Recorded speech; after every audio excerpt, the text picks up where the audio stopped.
നാം ഇന്ന് നിൽക്കുന്ന ഭൂമി, നാം ഇന്ന് പാർക്കുന്ന ഭൂമി, അല്ലെങ്കിൽ നാം ഇന്ന് ജീവിക്കുന്ന സാഹചര്യം നമുക്ക് സുരക്ഷിതമല്ലാത്തതിനാൽ, നമുക്ക് നിലനിൽക്കുന്നതല്ലാത്തതിനാൽ ദൈവത്തിന്റെ പരിശുദ്ധാത്മാവ് അല്ലെങ്കിൽ കർത്താവായ യേശുക്രിസ്തു ഇന്ന് പകൽക്കാലം നിങ്ങളുടെ ഹൃദയത്തോട് ശക്തമായി സംസാരിക്കുകയാണ് അക്കരയ്ക്ക് പോകുവാൻ. ഏതാണ് ഈ അക്കരെ എന്ന് പറയുന്നത്? അതിനെ ആത്മീകമായി പഠിച്ചാൽ നമുക്ക് വേണ്ടി ഒരുക്കപ്പെടുന്ന സുരക്ഷിതമായ ഒരു ഭവനം, പുതിയ യെരൂശലേം, സിയോൻ, അതാണ് നമുക്ക് വേണ്ടി ഒരുക്കപ്പെടുന്ന സുരക്ഷിതമായ സ്ഥലം. നമ്മുടെ കർത്താവായ യേശുക്രിസ്തു നമുക്ക് വേണ്ടി ഒരുക്കുന്നതായ സുരക്ഷിതമായ സ്ഥലം. ആ പുതിയ യെരൂശലേമിനെ, ആ സിയോനെ ലക്ഷ്യമാക്കി യാത്ര ചെയ്യുവാൻ ഒരിക്കൽ കൂടെ ദൈവത്തിന്റെ പരിശുദ്ധാത്മാവ് ഇന്ന് പകൽ നിങ്ങളുടെ ഹൃദയത്തെ ഉണർത്തുകയാണ്, നിങ്ങളുടെ ഹൃദയങ്ങളോട് സംസാരിക്കുകയാണ്.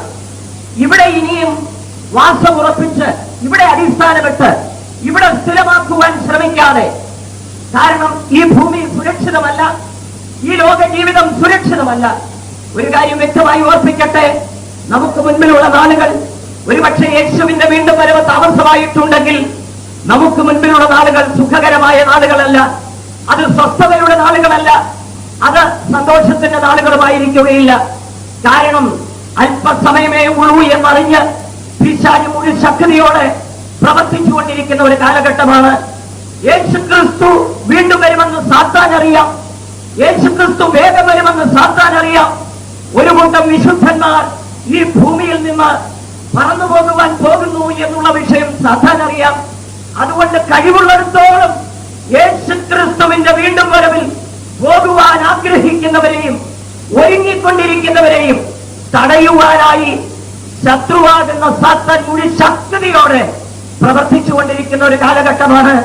അതുകൊണ്ട് കഴിഞ്ഞ നാളുകളെക്കാൾ അധികമായി യുദ്ധങ്ങളും പോരാട്ടങ്ങളും പരീക്ഷകളും അഗ്നിശോധനകളും ഒരു ദൈവപൈതൽ ജീവിതത്തിൽ പ്രതീക്ഷിച്ചുകൊള്ളണം എന്ന് ഓർപ്പിക്കുകയാണ്. ദൈവത്തിന് സ്തോത്രം. ഈ പോരാട്ടങ്ങളുടെ നടുവിലും ഈ പരീക്ഷകളുടെ നടുവിലും നമ്മുടെ ലക്ഷ്യം ഒരു അക്കര നാടായിരിക്കട്ടെ. പുതിയ യെരൂശലേമിനും സിയോനെ കുറിച്ചുമുള്ള ആ പ്രത്യാശ ഓരോ ദൈവമക്കളുടെയും ഹൃദയത്തിലും മനസ്സിലും തിങ്ങി നിറയുവാൻ ദൈവത്തിന്റെ പരിശുദ്ധാത്മാവ് പ്രബോധിപ്പിക്കുകയാണ്. അക്കരയ്ക്ക് പോകുവാൻ ഉപദേശിക്കുന്നു. അക്കരയ്ക്ക് പോകുവാൻ ഉപദേശിക്കുന്നവൻ മുന്നോടുവാനായി ഉപദേശിക്കുന്നു. ഇല്ലെങ്കിൽ മുൻപോട്ട് പോകുവാൻ, മുൻപോട്ട് യാത്ര ചെയ്യുവാൻ, മുൻപോട്ട് ഓടുവാൻ. ദൈവത്തിന് സ്തോത്രം. ഈ മീറ്റിംഗിന്റെ പ്രാരംഭത്തിലും പരിശുദ്ധാത്മാവ് അത് നമ്മെ ഓർപ്പിക്കുകയുണ്ടായി. ദൈവത്തിന്റെ ദാസനിലൂടെ പിൻപിലുള്ളതിനെ മറന്ന് മുൻപിലുള്ളതിനായിട്ട് അഞ്ഞുകൊണ്ട് പരമവിളിയുടെ വിരുദിനായി ലാക്കിലേക്ക് ഓടുവാൻ കർത്താവ് നമ്മെ ഉപദേശിക്കുന്നു. മുൻപോട്ട് ഓടുവാൻ ഉപദേശിക്കുന്നു. കൈക്ക് പിടിച്ച് പുറത്തിറക്കി കൊണ്ടുവന്നവൻ ഇവിടെ നിൽക്കുവാനല്ല പറയുന്നത്, ജീവരക്ഷയ്ക്കായി ബന്ധപ്പെട്ട പർവ്വതത്തിലേക്ക് ഓടിപ്പോകുവാൻ. ഒരിക്കൽ നാം നാശകരമായ നിലവാരത്തിലായിരുന്നു, അവിടെ നിന്ന് നമ്മെ കൈക്ക് പിടിച്ച് പുറത്തു കൊണ്ടുവന്നു. ഇന്ന് കർത്താവ് നമ്മോട് പറയുന്നത് ജീവരക്ഷയ്ക്ക് വേണ്ടി ബന്ധപ്പെട്ട് മുൻപോട്ടോടുക. വന്ന് നിൽക്കുന്ന സ്ഥാനത്ത് നിൽക്കുവാനല്ല, നിർത്തിയിരിക്കുന്ന സ്ഥാനത്ത് നിന്ന് പുറകോട്ട് പോകുവാനല്ല. ഓരോ ദിവസവും ഓരോ മണിക്കൂറും ക്രിസ്തീയ ജീവിതയാത്ര മുൻപോട്ട് മുൻപോട്ട് മുൻപോട്ട് ഒരു ലക്ഷ്യത്തിന് മുൻപിൽ കണ്ടുകൊണ്ട് മുൻപോട്ട് ഓടുവാൻ യേശുക്രിസ്തു നമ്മെ ഉപദേശിക്കുകയാണ്. മുൻപോട്ട് ഓടണമെങ്കിൽ അതിന്റെ പിന്നിൽ ചില വിഷയങ്ങളുണ്ട്. ചിലതൊക്കെ ചെയ്തെങ്കിൽ മാത്രമേ ഒരു ദൈവപൈതൽ മുൻപോട്ട് ഗമിപ്പാൻ കഴിയുള്ളൂ. അതിലൊന്നാണ് പിൻപിലുള്ളതിനെ മറക്കണം, മുൻപിലുള്ളതിനായിട്ട് ആഞ്ഞുകൊണ്ടോടണം. എബ്രായ ലേഖനം 12-ാം അധ്യായത്തിൽ സകല ഭാരവും മുറുകെ പറ്റുന്ന പാപവും വിട്ട് ഓടുവാൻ അപ്പോസ്തലനായ പൗലോസ് എബ്രായ സഭയെ ഉപദേശിക്കുകയാണ്. അപ്പോൾ മുൻപോട്ട് ഓടണമെങ്കിൽ പിൻപിലുള്ളതിനെ മറക്കണം, മുൻപിലുള്ളതിനെ ലക്ഷ്യമാക്കി അതിനുവേണ്ടി ആഞ്ഞുകൊണ്ടോടണം. മാത്രമല്ല സകല ഭാരവും വിടണം. ആ ഭാരം നമ്മെ വിടുകയില്ല, നാം വിടണം. അടുത്തത് മുറുകെ പറ്റുന്ന പാപവും വിടണം, അത് നമ്മെ വിടത്തില്ല. ഇതൊക്കെ നാം വലിച്ചെറിഞ്ഞ് ഒരു ലക്ഷ്യത്തെ മുൻപിൽ കണ്ടുകൊണ്ട് വിശ്വാസത്തിന്റെ നായകനും പൂർത്തി വരുത്തുന്നവരുമായ യേശുവിനെ നോക്കിക്കൊണ്ട് മുൻപോട്ടോടുവാൻ നമ്മുടെ ലക്ഷ്യം, നമ്മുടെ കണ്ണ് എപ്പോഴും വിശ്വാസത്തിന്റെ നായകനും പൂർത്തി വരുത്തുന്നവരുമായ യേശുവിന്മേലായിരിക്കട്ടെ. മലയാളത്തിൽ അത് അത്ര വ്യക്തമല്ല, എന്നാൽ തമിഴിൽ കുറെ കൂടെ വ്യക്തമായി പറഞ്ഞിരിക്കുന്നു. വിശ്വാസത്തെ ആരംഭിക്കുന്നവരും അതിന്റെ പൂർത്തീകരണത്തിൽ കൊണ്ടുവന്ന് എത്തിക്കുന്നവനുമായ യേശുവിനെ നോക്കിക്കൊണ്ട് ഓടുക എന്ന്. നമ്മിൽ ഒരു വിശ്വാസത്തെ യേശു ആരംഭിച്ചു. ആ വിശ്വാസത്തിന്റെ പ്രവൃത്തി ഇന്ന് ചെയ്തുകൊണ്ടിരിക്കുന്നു. അതിന്റെ പൂർത്തീകരണത്തിൽ കൊണ്ടുവന്ന് എത്തിക്കുവാൻ യേശു മതിയായവനാണ്. ആ യേശുവിന്റെ മുഖത്വം മാത്രം ദൃഷ്ടി പതിപ്പിച്ചുകൊണ്ട് മുന്നോട്ടോടുവാൻ യേശു നമ്മെ ഉപദേശിക്കുകയാണ്. അടുത്തത് നിർബന്ധിക്കുന്നു. സാധാരണ നിലയിൽ പറഞ്ഞു വിടുകയല്ല, ഇതൊരു നിർബന്ധമാണ്.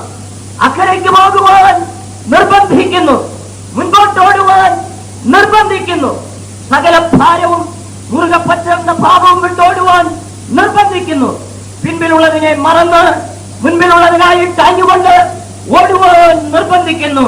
മാത്രമല്ല, വിശ്വാസത്തിന്റെ നായകനും പൂർത്തി വരുത്തുന്നവനുമായ യേശുവിനെ നോക്കി ഓടുവാൻ നിർബന്ധിക്കുന്നു. പ്രിയമുള്ളവരെ, നമ്മുടെ ക്രിസ്തീയ ജീവിതം ഒരു നിർബന്ധത്താലായിരിക്കണം, മാനുഷികമായ നിർബന്ധത്താലല്ല, മനുഷ്യരുടെ ആരുടെയെങ്കിലും പ്രേരണയാലല്ല, യേശുവിന്റെ സ്നേഹത്തിന്റെ നിർബന്ധത്താൽ നാം ഈ ക്രിസ്തീയ ജീവിതം നയിക്കണം. നമ്മുടെ ക്രിസ്തീയ ജീവിതത്തിൽ നമ്മെ മുൻപോട്ട് തള്ളിവിടുന്ന ഒരു രഹസ്യമുണ്ട്. പോരാട്ടങ്ങളുടെ നടുവിലും പ്രതികൂലങ്ങളുടെ നടുവിലും പരീക്ഷകളുടെ നടുവിലും നമ്മെ മുൻപോട്ട് പോകുവാൻ പ്രേരിപ്പിക്കുന്ന, നമ്മെ മുൻപോട്ട് തള്ളിവിടുന്ന ഒരു രഹസ്യമുണ്ട്. അത് യേശുക്രിസ്തുവിന്റെ നിർബന്ധമാണ്. അതുകൊണ്ട് ഇന്ന് പകൽ അവൻ നിങ്ങളെ നിർബന്ധിക്കുന്നു. ദൈവത്തിന് സ്തോത്രം. 46-ാം വാക്യം നാം വായിക്കുമ്പോൾ, അവരെ പറഞ്ഞയച്ച് വിട്ട ശേഷം താൻ പ്രാർത്ഥിപ്പാനായി മലയിൽ പോയി. ദൈവത്തിന് സ്തോത്രം. അക്കരയ്ക്ക് പോകുവാൻ ഉപദേശിച്ചവൻ, മുന്നോടുവാൻ ഉപദേശിച്ചവൻ, ഇറങ്ങി പുറപ്പെടുവാൻ നിർബന്ധിക്കുന്നവൻ അവരെ ഇപ്പോൾ തനിയെ അയക്കുന്നതായി കാണുന്നു. നമ്മുടെ ക്രിസ്തീയ ജീവിതത്തിന്റെ ഒരു പ്രത്യേക നിലവാരമാണത്. യേശു ക്രിസ്തു തന്റെ ശിഷ്യന്മാരെ തനിയെ അയക്കുന്നു. അവരെ പടക് കയറി അക്കരയ്ക്ക് പോകുവാൻ നിർബന്ധിച്ച് അവരെ അവിടെ നിന്ന് പുറപ്പെടുവിച്ചതിന് ശേഷം യേശു ക്രിസ്തു അവരെ വിട്ട് മലയിലേക്ക് കയറിപ്പോകുന്നു. ദൈവത്തിന് സ്തോത്രം. നമ്മുടെ ജീവിതത്തിൽ പലപ്പോഴും ഇങ്ങനെയുള്ള അനുഭവം ഉണ്ടാകും. ഇമ്പമാർന്ന ശബ്ദത്താൽ വിളിച്ചവൻ, വിളിച്ചിറക്കി കൊണ്ടുവന്നവൻ, നമ്മെ പുറപ്പെടുവിച്ചവൻ ചില പ്രത്യേക അവസരങ്ങളിൽ നമ്മെ തനിയെ പോകുവാൻ നിർബന്ധിക്കുന്നു, അല്ലെങ്കിൽ തനിയെ പോകുവാൻ അയക്കുന്നു. ഇപ്പോൾ ശിഷ്യന്മാർ തനിയെ. ദൈവത്തിന് സ്തോത്രം. മുൻപേ ആയിരുന്നെങ്കിൽ യേശു ക്രിസ്തു അവരോട് കൂടെ ഉണ്ടായിരുന്നു. ഇപ്പോൾ യേശു അവരോട് കൂടെയില്ല. യേശുവിന്റെ വായിൽ നിന്നുള്ള ലാവണ്യ വാക്കുകൾ ഇപ്പോൾ അവർക്കില്ല. പ്രസംഗം കേൾക്കുവാൻ തടിച്ചുകൂടിയ ആയിരക്കണക്കിന് പുരുഷാരം ഇപ്പോഴില്ല. ഇപ്പോൾ അവരുടെ മുൻപിൽ അത്ഭുതങ്ങൾ കാണാനില്ല. രോഗികൾ സൗഖ്യമാകുന്നില്ല, കുരുടർ കാണുന്നില്ല, മുടന്തർ നടക്കുന്നില്ല. അത്ഭുതങ്ങൾ ഒന്നും തന്നെയില്ല. ചുറ്റും പുരുഷാരമില്ല, ആരുമില്ല, യേശുവുമില്ല. അവർ തനിയെ, അവർ തനിയെ, അവർ തനിയെ. ദൈവത്തിന് സ്തോത്രം. നമ്മുടെ ജീവിതത്തിൽ പലപ്പോഴും നാം തനിയെ, ആരുമില്ലാത്ത അവസരങ്ങൾ. ഞാൻ ചില വർഷങ്ങൾക്ക് മുൻപ് ഈ ചെങ്ങന്നൂരേക്ക് മാറ്റമായി വന്ന്, വള്ളിപ്പാട്ട് നിന്ന് ചെങ്ങന്നൂരേക്ക് മാറ്റമായി വന്ന് ഇവിടെ ആദ്യത്തെ സഭായോഗത്തിന് ദൈവത്തിന്റെ ആത്മാവ് എനിക്ക് തന്ന ഒരു ദൂത് ഞാൻ ഇപ്പോഴും ഓർക്കുന്നു. എബ്രായ ലേഖനം 12-ാം അധ്യായത്തിന്റെ ആരംഭ വാക്കുകളായിരുന്നു അത്. ദൈവത്തിന് സ്തോത്രം. യേശു ക്രിസ്തു ക്രൂശിൽ തൂങ്ങിക്കിടക്കുന്ന നിലവാരം, യേശു ക്രിസ്തു ക്രൂശിലായിരിക്കുന്ന അവസ്ഥ, ഞാനത് വീണ്ടും വീണ്ടും ചിന്തിപ്പാനും ധ്യാനിപ്പാനും ഇടയായി. ഗത്സമനയിൽ യേശു, ഗത്സമന മുതൽ ഗൊൽഗോഥ വരെ യേശു, ഗൊൽഗോഥയിൽ യേശു. ആരും അവനോടുകൂടെ ഉണ്ടായിരുന്നില്ല. 12 ശിഷ്യന്മാർ കൂടെയില്ല. തന്നെ പിൻപറ്റിയ ജനാവലി ഇപ്പോൾ കൂടെയില്ല. ആരും കൂടെയില്ലാത്ത ഒരു പ്രത്യേക അവസ്ഥ. ക്രൂശിൽ കിടക്കുമ്പോൾ അതുവരെ അവൻ ധൈര്യമായി പറഞ്ഞതാണ്. ഒരിക്കൽ തന്റെ ശിഷ്യന്മാരെ നോക്കിക്കൊണ്ട് പറഞ്ഞു, നിങ്ങളെല്ലാവരും എന്നെ വിട്ടുപോകും, നിങ്ങളെല്ലാവരും എന്നെ ഏകനായി വിടും, പക്ഷേ എന്റെ പിതാവിനോട് കൂടെ ഉള്ളതിനാൽ ഞാൻ ഏകനല്ല താനും എന്ന് ധൈര്യത്തോടെ പറഞ്ഞതാണ്. പക്ഷേ ക്രൂശിൽ കിടക്കുമ്പോൾ അവൻ ആശയോടെ പിതാവിന്റെ മുഖത്തേക്ക് കണ്ണുകളെ ഉയർത്തി. അതുവരെയും തനിക്ക് പ്രകാശം നൽകിക്കൊണ്ടിരുന്ന, തന്നെ ധൈര്യപ്പെടുത്തിക്കൊണ്ടിരുന്ന ആ പിതാവിന്റെ മുഖവും ആ നിർണായക ഘട്ടത്തിൽ തനിക്ക് മറഞ്ഞുപോയി. പിതാവിന്റെ മുഖം ഇപ്പോഴവന് കാണുവാനില്ല. പിതാവിന്റെ വായിൽ നിന്നൊരു ശബ്ദം ഇപ്പോഴവൻ കേൾക്കുവാനില്ല. അവൻ വിലപിക്കുകയാണ്, എന്റെ പിതാവേ, എന്റെ പിതാവേ, നീ എന്നെ കൈവിട്ടതെന്ന് അവൻ വിലപിക്കുന്നു. ഞാനിപ്പോഴും ഓർക്കുന്ന വാക്ക്, ദൈവത്തിന് സ്തോത്രം. അന്ന് ദൈവം എനിക്ക് തന്ന ഒരു ദൂതായിരുന്നു അത്. എന്റെ ജീവിതത്തിലും പലപ്പോഴും ഞാൻ അങ്ങനെയുള്ള അവസ്ഥകളിലൂടെ കടന്നുപോയിട്ടുണ്ട്. തനിയെ നിങ്ങളുടെ ജീവിതത്തിലും നിങ്ങൾ തനിയെ പോകേണ്ടുന്ന അവസ്ഥകൾ ഉണ്ടാകുമെന്ന് ഓർത്തുകൊള്ളുക. ഇന്ന് പകൽക്കാലം തനിയെ പോകുന്ന ആരെങ്കിലും ഉണ്ടെങ്കിൽ, ആരും സഹായമില്ലാതെ, ആശ്വാസമായി ഒരൊറ്റ മനുഷ്യൻ പോലുമില്ലാതെ, സ്നേഹിക്കുന്ന മനുഷ്യർ, സ്നേഹിച്ചുകൊണ്ടിരുന്ന മനുഷ്യർ പുറത്തിരിഞ്ഞ് നിന്ദിക്കുമ്പോൾ, ആക്ഷേപിക്കുമ്പോൾ വേദന ഉണ്ടാക്കുന്ന വാക്കുകൾ സംസാരിക്കുന്നു. ദൈവത്തിന് സ്തോത്രം. സഹായമെന്ന് തോന്നിയവർ പുറത്തിരിഞ്ഞ് നിൽക്കുന്നു. ആരുമില്ല ഈ ലോകത്തിൽ സഹായിപ്പാൻ, ആരുമില്ല ഒരു ആശ്വാസവാക്ക് പറയുവാൻ, ആരുമില്ലൊന്ന് താങ്ങുവാൻ, ആരുമില്ല ഒരു തണലേകുവാൻ, ആരുമില്ല ജീവിതത്തിൽ. ഇന്ന് പകൽക്കാലം അങ്ങനെയുള്ള അവസ്ഥയിലൂടെ ആരെങ്കിലും കടന്നു പോകുന്നെങ്കിൽ അവരോടാണ് ദൈവത്തിന്റെ ആത്മാവ് സംസാരിക്കുന്നത്. യാദർച്ഛ്യമല്ലത്, ഒരിക്കലും അത് യാദർച്ഛ്യമല്ല. നിന്നെ വിളിച്ചവൻ നിന്നെ ഈ പാതയിലൂടെ കടന്നു പോകുവാൻ അനുവദിക്കുകയാണ്. നിന്നെ വിളിച്ചവൻ ഈ പാതയിലൂടെ പോകുവാൻ നിന്നെ അനുവദിക്കുകയാണ്. വിളിച്ചവൻ ഈ പാതയിലൂടെ കടന്നു പോകുവാൻ നിന്നെ നിർബന്ധിക്കുകയാണ്. ദൈവം അറിയാതല്ല നീ തനിയായത്. ദൈവം അറിയാതെ അല്ല നീ തനിയായത്. നിന്നെ വിളിച്ച യേശു നിന്നെ തനിയാക്കിയിരിക്കുകയാണ്. ദൈവത്തിന് സ്തോത്രം. ആരുമില്ല ചുറ്റുപാടും. ദൈവത്തിന് സ്തോത്രം. അടുത്തതായി ചുറ്റും കാണാനുള്ളത് ശക്തമായ കൊടുങ്കാറ്റ് മാത്രമാണ്. അതാണ് ഇവിടെ വായിക്കുന്നത്. തനിയെ അയച്ചവൻ അവരെ പറഞ്ഞയച്ച് വിട്ട ശേഷം അവൻ പ്രാർത്ഥിപ്പാൻ മലയിൽ കയറിപ്പോയി. ദൈവത്തിന് സ്തോത്രം. നിങ്ങളെ തന്നെ അയച്ചിട്ട് കർത്താവ് ഒരു നിർവിചാരിയായി ഇരിക്കുന്നു എന്നൊരിക്കലും ധരിക്കരുത്. നിങ്ങൾ തനിയെ ആയിരിക്കുമ്പോൾ ഇതൊന്നും കാണാതെ, ഇതൊന്നും അറിയാതെ കർത്താവ് നിർവിചാരിയായിരിക്കുന്നു എന്നൊരിക്കലും ധരിക്കരുത്. ശിഷ്യന്മാരെ പടക് കയറി അക്കരയ്ക്ക് പോകുവാൻ തനിയെ അയച്ച കർത്താവ് അവരെ അയച്ചിട്ട് പ്രാർത്ഥിപ്പാനായി മലയിലേക്ക് കയറിപ്പോയി.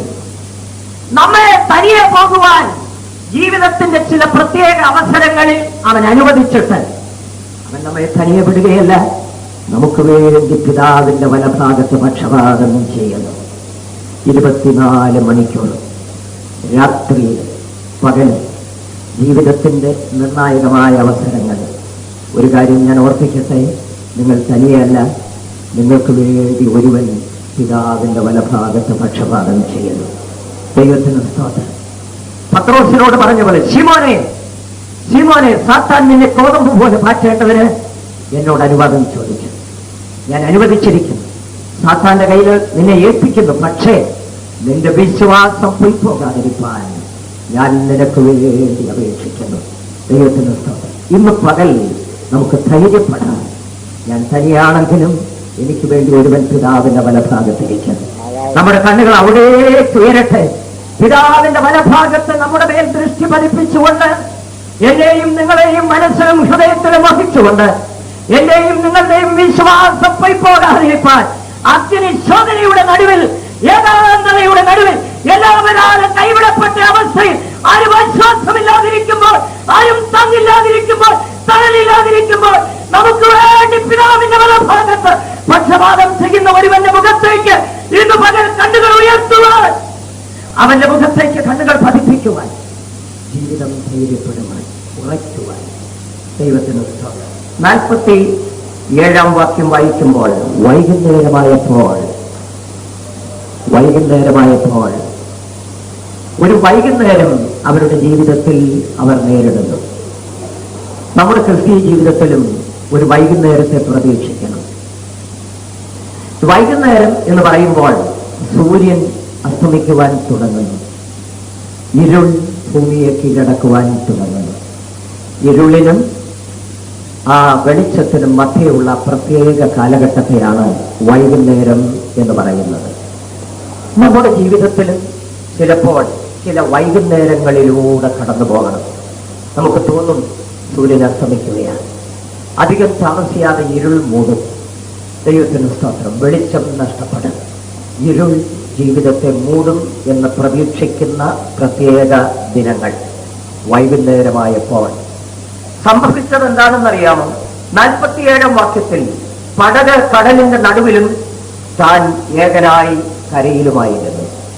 വൈകുന്നേരമായപ്പോൾ പടക് കടലിന്റെ നടുവിൽ ആയി. വൈകുന്നേരമായപ്പോൾ പടക് കടലിന്റെ നടുവിൽ ആയി. നമ്മുടെ ജീവിതത്തിലും വൈകുന്നേരം പ്രതീക്ഷിക്കണം. കടലിന്റെ നടുവിൽ, കടലിന്റെ നടുവിൽ പടകായിരിക്കും. എങ്ങുമെങ്ങും ചെന്നിട്ടില്ല, പുറപ്പെട്ടിട്ട് കുറെ സമയമായി, എത്തേണ്ട സ്ഥാനത്ത് എത്തിയിട്ടുമില്ല. ഇപ്പോൾ കടലിന്റെ നടുവിൽ ആയിരിക്കുന്നു. നമ്മുടെ ജീവിതത്തിൽ പലപ്പോഴും അങ്ങനെയുള്ള അവസ്ഥകളിൽ വന്നുപോയിട്ടുണ്ട്. കടലിന്റെ നടുവിൽ തനിയെ ആയിരിക്കുന്നു, സഹായമായി ആരുമില്ല, യേശുവില്ല കൂടെ. ഇപ്പോൾ വൈകുന്നേരം സൂര്യൻ അധികം താമസിയാതെ കണ്ണടയ്ക്കും, ഇരുൾ ചുറ്റും വന്ന് മൂടും. കടലിന്റെ നടുവിലായിരിക്കുന്നതേ ഉള്ളൂ, എങ്ങുമായിട്ടില്ല, എങ്ങും പോയി ചേർന്നിട്ടില്ല. മുമ്പിൽ പോയി നോക്കിയാൽ പ്രതീക്ഷയ്ക്കും പ്രത്യാശയ്ക്കും ഒരു വകയുമില്ലാതെ ഒരു വലിയ ഇരുട്ടിനെ മുമ്പിൽ നോക്കിയാൽ ഇരുട്ട് മാത്രം മുൻപിൽ, അന്ധകാരം മാത്രം. എങ്ങോട്ട് പോകണമെന്നറിയാതെ, എന്ത് ചെയ്യണമെന്നറിയാതെ ഇരുട്ട് മാത്രം മുൻപിൽ പ്രതീക്ഷിച്ചുകൊണ്ട് നിൽക്കുന്ന അവസ്ഥ. മാത്രമല്ല, ഈ പ്രത്യേക അവസരത്തിൽ 48-ാം വാക്യത്തിൽ വായിക്കുന്നു, കാറ്റ് പ്രതികൂലമാകൊണ്ട്. ദൈവത്തിന് സ്തോത്രം.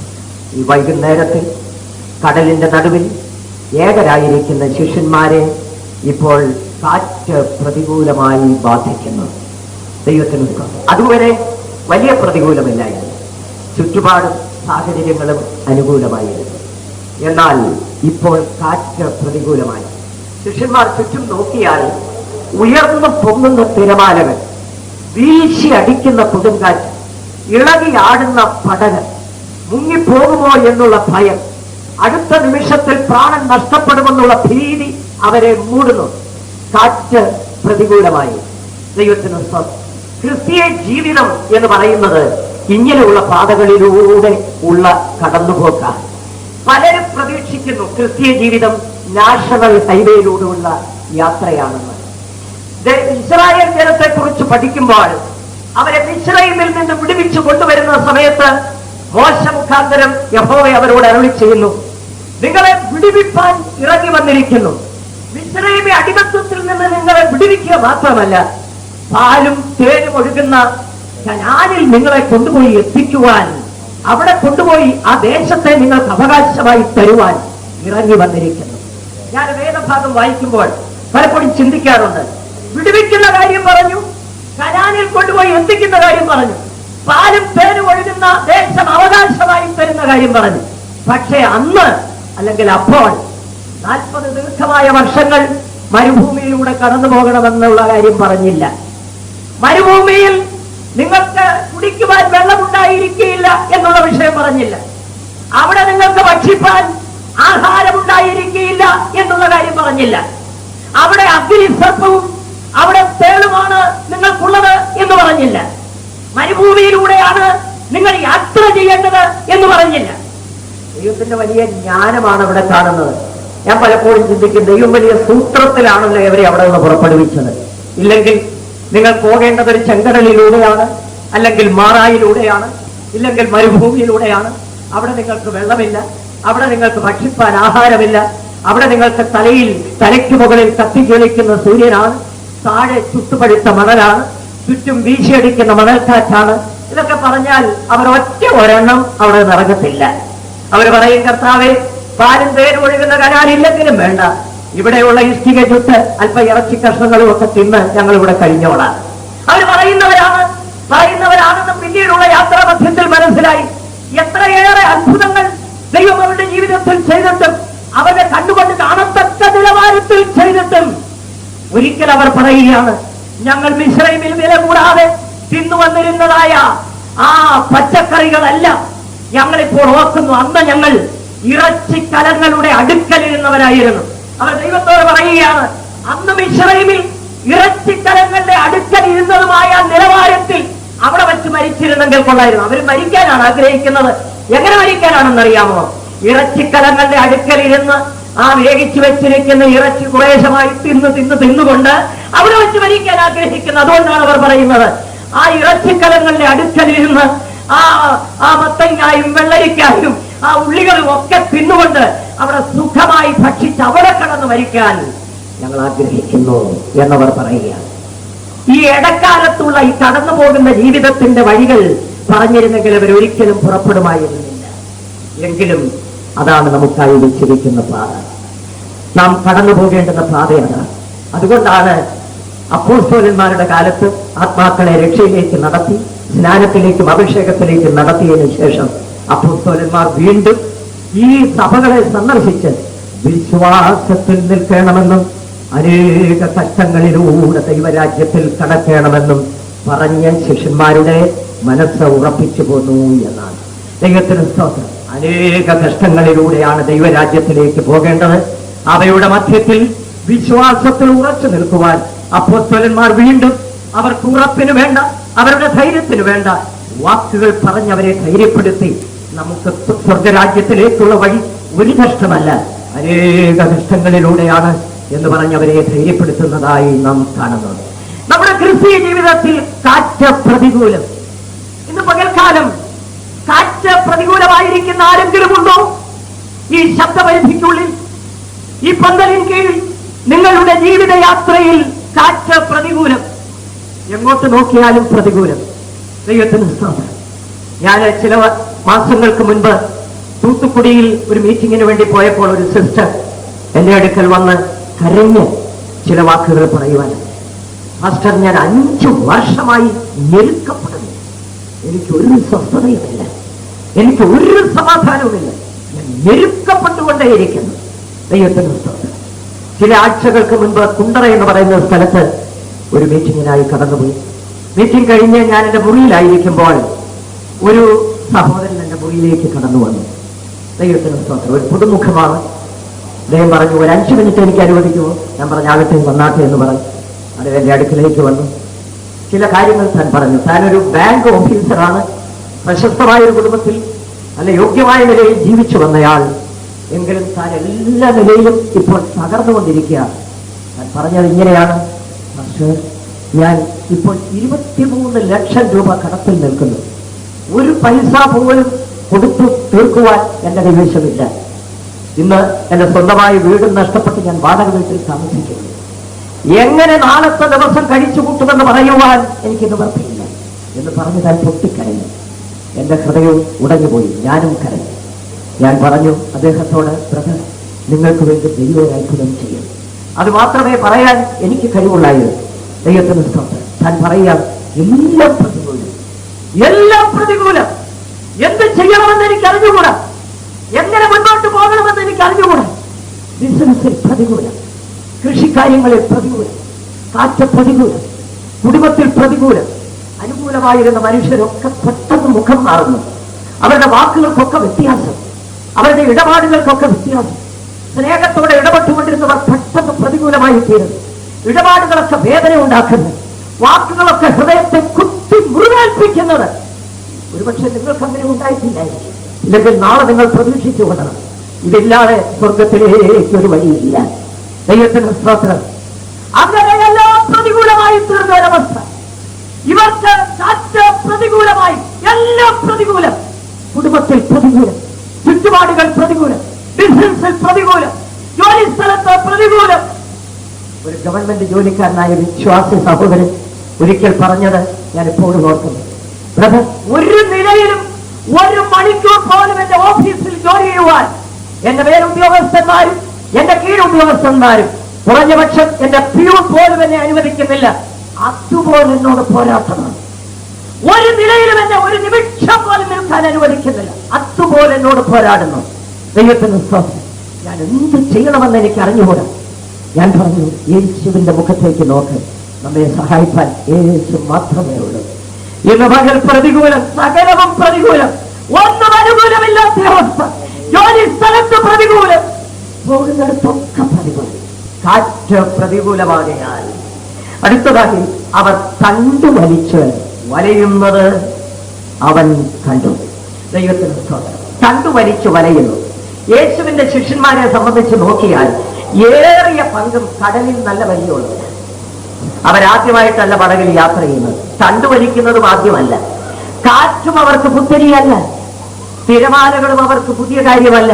ഇതൊന്നും അവരുടെ ജീവിതത്തിൽ ആദ്യമല്ല. ഇതുപോലെയുള്ള പല സന്ദർഭങ്ങൾ അവർ നേരിട്ടിട്ടുണ്ട്. പക്ഷേ ഇത് അവരുടെ ജീവിതത്തിൽ സകല ആശയം നഷ്ടപ്പെടുത്തിയ ഒരു പ്രത്യേക അവസരമാണ്. ദൈവത്തിന് സ്തോത്രം. കടലിൽ നല്ല പരിചയമുള്ളവർ, പടകിൽ നല്ല പരിചയമുള്ളവർ, തണ്ടുവലിച്ച് നല്ല പരിചയമുള്ളവർ, തിരമാലകളെ നന്നായി കണ്ടുപരിചയമുള്ളവർ, അനേക തിരമാലകളെ മുറിച്ച് നീന്തി കടന്നിട്ടുള്ളവർ. പക്ഷേ ഇപ്പോൾ അവർ വലയുന്നു. ദൈവത്തിന് സ്തോത്രം. ഒരു വിധത്തിൽ പറഞ്ഞാൽ അവരുടെ സ്വന്തം ബുദ്ധിയെല്ലാം പരാജയപ്പെട്ട ഒരു സന്ദർഭമാണ്. അവരുടെ ബുദ്ധി ഉപയോഗിച്ച് കടലിൽ അകപ്പെട്ടിട്ടുള്ള മനുഷ്യർക്കറിയാം, അവരുടെ സ്വന്തം ബുദ്ധി ഉപയോഗിച്ച് അതിനെ തരണം ചെയ്യുവാൻ, അതിനെ മറികടക്കുവാൻ ഉള്ള വിദ്യകളൊക്കെ അവർ നോക്കും. പല വിദ്യകൾ അതിനെ കാണും. എന്നാൽ ഈ ശിഷ്യന്മാർ അവരുടെ സ്വന്തം ബുദ്ധി ഉപയോഗിച്ച് അതിനെ മറികടക്കുവാൻ, തരണം ചെയ്യുവാൻ, ഈ തിരമാലകളെ, ഈ കാറ്റിനെ തരണം ചെയ്യുവാൻ, ആ പടകിനെ നിർത്തുവാൻ, അവരുടെ ജീവനെ രക്ഷിക്കുവാൻ അവരുടെ ബുദ്ധി ഉപയോഗിച്ചുള്ള പ്രയത്നങ്ങളൊക്കെ ചെയ്തു. അവരുടെ ബുദ്ധി ഉപയോഗിച്ചുള്ള വഴികളെല്ലാം ചെയ്തു നോക്കി. പക്ഷേ എല്ലാം പരാജയം. നമ്മുടെ ജീവിതത്തിലും പലപ്പോഴും ഇതുപോലെയുള്ള സന്ദർഭങ്ങളിൽ നമ്മുടെ ബുദ്ധി ഉപയോഗിച്ചുള്ള പല പദ്ധതികളും തയ്യാറാക്കും. ബിസിനസ് നഷ്ടത്തിലാകുമ്പോൾ ഇരുന്ന് ചിന്തിക്കും, അതങ്ങനെ ചെയ്താൽ ഒരുപക്ഷെ ആ ബിസിനസ് ലാഭകരമായി കൊണ്ടുപോകാം. ഒരു പ്രശ്നം ജീവിതത്തിൽ നേരിടുമ്പോൾ ആ കാര്യം ഇങ്ങനെ കൊണ്ടുപോയാൽ അത് ഒരുപക്ഷെ എനിക്ക് തരണം ചെയ്യാൻ സാധിക്കും എന്നിങ്ങനെ ഇരുന്ന് സ്വന്തം ബുദ്ധിയിലൂടെ ജീവിതത്തിൽ നേരിടുന്ന പ്രശ്നങ്ങളെ തരണം ചെയ്യുവാൻ ശ്രമിക്കുന്ന പലരും, നിങ്ങൾ ഒരുപക്ഷെ അങ്ങനെ ശ്രമിച്ചതാണ്. സ്വന്തം ബുദ്ധി ഉപയോഗിച്ച് അതിനെ തരണം ചെയ്യുവാൻ, സ്വന്തം ജ്ഞാനത്തിലൂടെ തരണം ചെയ്യുവാൻ, അവരുടെ കഴിവ് കൊണ്ട് തരണം ചെയ്യുവാൻ. ദൈവത്തിന് സ്തോത്രം. ചിലരിങ്ങനെ പറയുന്നത് കണ്ടിട്ടുണ്ട്, ഏത് പ്രതിസന്ധിയിലും വരട്ടെ നിൽക്കാൻ ഞാൻ പഠിച്ചിട്ടുണ്ട്, ഏത് പ്രയാസത്തിലും നിന്ന് പിടിക്കാൻ ഞാൻ പഠിച്ചിട്ടുണ്ട് എന്ന് ചിലർ പറയുന്നത് കേട്ടിട്ടുണ്ട്. ആ നിന്ന് പിടിക്കാൻ അവർ പഠിച്ചിരിക്കുന്നത് അവരുടെ സ്വന്തം ബുദ്ധിയിൽ നിന്നാണ്, അവരുടെ ജ്ഞാനത്തിൽ നിന്നാണ്. എന്നാൽ ഒരു കാര്യം ഓർത്തുകൊള്ളണം, സ്വന്തം ബുദ്ധിയും സ്വന്തം ജ്ഞാനവും സ്വന്തം കഴിവുകളെല്ലാം 100% പരാജയപ്പെടുന്ന ഒരു പ്രത്യേക സന്ദർഭമുണ്ട്. എല്ലാ ബുദ്ധിയും അപകടമായി തീരുന്ന ഒരു സന്ദർഭം, സകല ജ്ഞാനവും പരാജയപ്പെടുന്ന ഒരു സന്ദർഭം, സകല കഴിവുകളും ഇല്ലാതായി തീരുന്ന ഒരു സമയം. ദൈവത്തിന് സ്തോത്രം. തണ്ടു വലിച്ചു വലയുന്നു, തണ്ടു വലിച്ചു വലയുന്നു. ചില ആഴ്ചകളായി തണ്ടു വലിച്ചു വലയുന്നു, മാസങ്ങളായി തണ്ടു വലിച്ചു വലയുന്നു. ദൈവത്തിന് സ്തോത്രം. ആ കുണ്ടറയിൽ എന്റെ അടുക്കൽ വന്ന സഹോദരൻ പറഞ്ഞത് താൻ ഇങ്ങനെയാണ്, 53 വർഷങ്ങളായി ദുരന്തങ്ങൾ എന്റെ കുടുംബത്തെ വേട്ടയാടുന്നു എന്ന്. 53 വർഷങ്ങളായി എന്റെ കുടുംബത്തെ ദുരന്തങ്ങൾ വേട്ടയാടുന്നു. അതിൽ നിന്ന് കരകയറുവാൻ കഴിവിന്റെ പരമാവധി ശ്രമിച്ചിട്ടും ഇതുവരെയും സാധിച്ചിട്ടില്ല. കഴിവുകളൊക്കെ പരാജയപ്പെട്ടു. എന്ത് ചെയ്യണമെന്ന് അറിയുവാൻ കഴിയാതെ പരാജയപ്പെട്ടു നിൽക്കുന്നു. ദൈവത്തിന് സ്തോത്രം. തണ്ടു വലിച്ചു വലയുന്നു. ദൈവത്തിന് സ്തോത്രം. നിങ്ങളുടെ ജീവിതത്തിലും ഇതുപോലെ തണ്ടു വലിച്ചു വലയുന്നു എന്ന് പറഞ്ഞാൽ സ്വന്തം ബുദ്ധി ഉപയോഗിച്ച് പ്ലാനുകൾ മാറ്റി മാറ്റി മാറ്റി അങ്ങനെ ചെയ്തു നോക്കി, ഇങ്ങനെ ചെയ്തു നോക്കി, അവിടെ പോയി നോക്കി, ഇവിടെ പോയി നോക്കി, ആ വാതിൽക്കൽ മുട്ടി, ഈ വാതിൽക്കൽ മുട്ടി, ആ മനുഷ്യരെ സമീപിച്ചു, ഈ മനുഷ്യരെ സമീപിച്ചു. കടഭാരം ജീവിതത്തിൽ വല്ലാതെ അലട്ടിയപ്പോൾ അതിൽ നിന്ന് കരകയറുവാൻ ഒരു പ്രതീക്ഷ ഉണ്ടായിരുന്നു. ഇന്നാരെ സമീപിച്ചാൽ അവിടെ നിന്ന് എന്തെങ്കിലും എനിക്കൊരു സഹായം ഉണ്ടാകുമെന്ന് വിചാരിച്ച് അവിടേക്കും പോയി, അവിടേക്ക് കൈവലർത്തി. എല്ലാ കഴിവുകളും അസ്ഥാനത്തായി, എല്ലാ കഴിവുകളും പരാജയപ്പെട്ടു. തണ്ടു വലിച്ചു വലയുന്നു. മുൻപോട്ട് പോകുവാൻ നിവർത്തിയില്ലാതെ, ഒരു നിമിഷം പോലും ജീവിക്കുവാൻ നിവർത്തിയില്ലാതെ. ദൈവത്തിന് സ്തോത്രം. അവർ നിലവിളിക്കുന്നു, ഞങ്ങൾ എന്ത് ചെയ്യണം? അവർ ഞങ്ങളെ സഹായിക്കും, അവർ ഞങ്ങളെ താങ്ങും, ഞങ്ങൾ തകർന്നു പോകും, ഞങ്ങൾക്ക് നിൽപ്പാൻ കഴിയില്ല. അടുത്ത നിമിഷം ശരീരത്തിൽ ജീവൻ ശേഷിക്കുമോ എന്ന് പറയുവാൻ കഴിയാത്ത നിലവാരത്തിൽ പ്രാണഭയത്തിലായിത്തീരുന്ന സമയം എന്റെ ജീവിതത്തിലും പലപ്പോഴും മരണത്തെ മുഖാമുഖമായി കണ്ട സന്ദർഭങ്ങളുണ്ടായിട്ടും, ദൈവത്തിന് ഒരു ശവപ്പെട്ടിയെ മുൻപിൽ കണ്ട അവസരങ്ങളുണ്ടായിട്ടും, ആ ശവപ്പെട്ടിക്കകത്ത് ഒരുക്കി കിടത്തുന്നത് ഞാൻ എൻ്റെ ഭാവനയിൽ കണ്ടിട്ടുണ്ട്. ദൈവത്തിന് എല്ലാവരും കൂടെ ചേർന്ന് പെട്ടിയിൽ എടുത്തുകൊണ്ട് പോകുന്നതും എൻ്റെ ഭാവനയിൽ കണ്ടിട്ടുണ്ട്. ഞാൻ പ്രതീക്ഷിച്ചു അടുത്ത ദിവസം എനിക്കുള്ളതല്ല എന്ന്. ദൈവത്തിന് മരണത്തെ മുഖാമുഖമായി കണ്ട അനേക സന്ദർഭങ്ങൾ. അല്ല, ഒരുപക്ഷെ സൗഖ്യമായാൽ തന്നെ, എൻ്റെ ജീവൻ തിരിച്ചു കിട്ടിയാൽ തന്നെ എഴുന്നേറ്റ് നിൽക്കുവാൻ, ഒരു വാക്ക് സംസാരിക്കുവാൻ എന്നെ കൊണ്ട് കഴിയുമെന്ന് ഒരു പ്രതീക്ഷയ്ക്കും വകയില്ലാതിരുന്ന സന്ദർഭങ്ങൾ. ദൈവത്തിന് ആരോഗ്യം ക്ഷയിച്ചു, ബലം ക്ഷയിച്ചു, ശരീരത്തിന്റെ ശക്തി കുറഞ്ഞു, എല്ലുകളുടെ അസ്ഥികളുടെ ബലം ക്ഷയിക്കും, ഞരമ്പുകളുടെ ബലം ക്ഷയിക്കും, മാംസപേശികൾക്ക് ബലമില്ലാതാകും, നടക്കുമ്പോൾ കാലുകൾ ഇടറുന്നു, കണ്ണുകളുടെ കാഴ്ച ക്ഷയിക്കുന്നു, സംസാരിക്കുമ്പോൾ നാവ് കുഴിയുന്നു. ദൈവത്തിന് അതുപോലെയുള്ള അവസ്ഥകൾ, ജീവിതത്തിൽ ബലം കുറയുന്ന അവസ്ഥ, മരണത്തെ മുഖാമുഖമായി കാണുന്ന അവസ്ഥ, ദൈവത്തിന് കണ്ടു വലിച്ചു വലയുന്ന അവസ്ഥ, ഒരു നിമിഷം അടുത്ത നിമിഷം ജീവിതത്തിൽ ജീവനോടെ ശേഷിക്കുമെന്ന് പറയുവാൻ കഴിയാത്ത അവസ്ഥ നിങ്ങളുടെ ജീവിതത്തിലും നിങ്ങളിത് പ്രതീക്ഷിക്കണം. ഇന്നല്ലെങ്കിൽ നാളെ ഇത് പ്രതീക്ഷിക്കണം. ശരീരം എപ്പോഴും തടിച്ചു കൊഴുത്തുരുണ്ടിരിക്കുമെന്ന് ചിന്തിക്കരുത്. എപ്പോഴും നല്ല ആരോഗ്യത്തോടെ നടക്കാമെന്ന് വിചാരിക്കരുത്. എപ്പോഴും കൈകാലുകൾക്ക് കരുത്തുണ്ടായിരിക്കുമെന്ന് ധരിക്കരുത്. എന്റെ കാലബലത്താൽ ഞാൻ തരിയെ നിൽക്കുമെന്ന് നിങ്ങൾ പ്രതീക്ഷിക്കരുത്. ഇതൊക്കെ നഷ്ടപ്പെടുന്ന ഒരവസ്ഥയുണ്ട്. ഒരുപക്ഷെ നിങ്ങൾ ചിന്തിക്കാം, അത് ആകുവാൻ ഇനിയും വർഷങ്ങൾ നീണ്ടുപോയേക്കുമെന്ന്. കാരണം ഞാനിപ്പോൾ 35 വയസ്സിൽ നിൽക്കുന്നതേ ഉള്ളൂ. നിങ്ങൾ പറയുന്ന ആ നിലവാരത്തിലെത്താൻ എനിക്കിനി കുറഞ്ഞൊരു 40 വർഷമെങ്കിലും വേണ്ടി വരുമെന്ന്.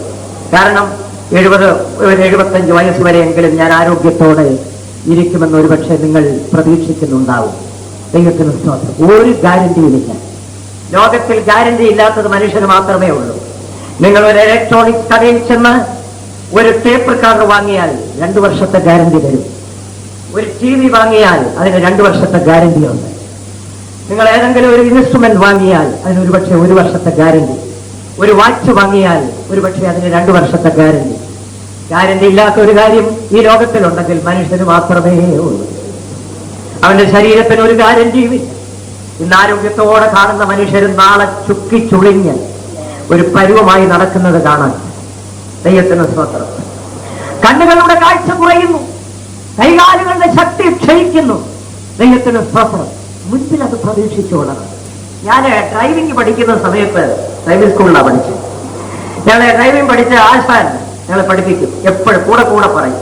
സ്റ്റിയറിംഗ് പിടിച്ച് തിരിക്കുമ്പോൾ അദ്ദേഹം അടുത്തിരുന്നുകൊണ്ട് പറയും.